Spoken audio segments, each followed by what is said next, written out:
जैसे धुएं से अग्नि ढकी रहती है, ऐसे ही कामना से मनुष्य का विवेक ढका रहता है, अर्थात स्पष्ट प्रतीत नहीं होता। विवेक बुद्धि में प्रकट होता है। बुद्धि 3 प्रकार की होती है, सात्विकी, राजसी और तामसी। सात्विकी बुद्धि में कर्तव्य अकर्तव्य ठीक ठीक ज्ञान होता है। राजसी बुद्धि में कर्तव्य अकर्तव्य का ठीक ठीक ज्ञान नहीं होता और तामसी बुद्धि में वस्तुओं का विपरीत ज्ञान होता है।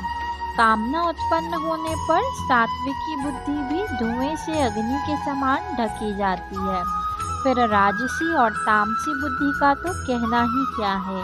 सांसारिक इच्छा उत्पन्न होते ही पारमार्थिक मार्ग में धुआं हो जाता है। अगर इस अवस्था में सावधानी नहीं हुई तो कामना और अधिक बढ़ जाती है। कामना बढ़ने पर तो पारमार्थिक मार्ग में अंधेरा ही हो जाता है। उत्पत्ति विनाशशील जड़ वस्तुओं में प्रियता, महत्ता, सुखरूपता, सुंदरता, विशेषता आदि दिखने के कारण ही उनकी कामना पैदा होती है। यह कामना ही मूल में विवेकों को ढकने वाली है। अन्य शरीरों की अपेक्षा मनुष्य शरीर में विवेक विशेष रूप से प्रकट है, किंतु जड़ पदार्थों की कामना के कारण वह विवेक काम नहीं करता। कामना उत्पन्न होते ही विवेक धुंधला हो जाता है। जैसे धुएं से ढकी रहने पर भी अग्नि काम कर सकती है, ऐसे ही यदि साधक कामना के पैदा होते ही सावधान हो जाए तो उसका विवेक काम कर सकता है। प्रथमावस्था ही कामना को नष्ट करने का सरल उपाय यह है कि कामना उत्पन्न होते ही साधक विचार करे कि हम जिस वस्तु की कामना करते हैं वह वस्तु हमारे साथ सदा रहने वाली नहीं है। वह वस्तु पहले भी हमारे साथ नहीं थी और बाद में भी हमारे साथ नहीं रहेगी तथा बीच में भी उस वस्तु का हमारे से निरंतर वियोग हो रहा है। ऐसा विचार करने से कामना नहीं रहती। जैसे मैल से ढक जाने पर दर्पण में प्रतिबिंब दिखना बंद हो जाता है, ऐसे ही कामना का वेग बढ़ने पर मैं साधक हूँ, मेरा यह कर्तव्य और यह अकर्तव्य है, इसका ज्ञान नहीं रहता। अंतःकरण में नाशवान वस्तुओं का महत्व ज़्यादा हो जाने से मनुष्य उन्हीं वस्तुओं के भोग और संग्रह का काम करने लगता है। यह कामना ज्यों-ज्यों बढ़ती है त्यों ही त्यों मनुष्य का पतन होता है। वास्तव में महत्व वस्तु का नहीं, प्रत्युत उसके उपयोग का होता है। रुपये, विद्या, बल आदि स्वयं कोई महत्व की वस्तुएं नहीं है, उनका सदुपयोग ही महत्व का है।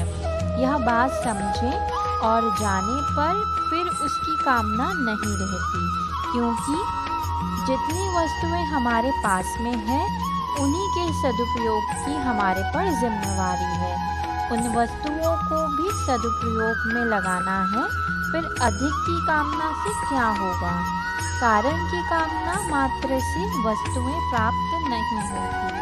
सांसारिक वस्तुओं का महत्व ज्यों-ज्यों कम होगा त्यों ही त्यों परमात्मा का महत्व साधक के अंतःकरण में बढ़ेगा।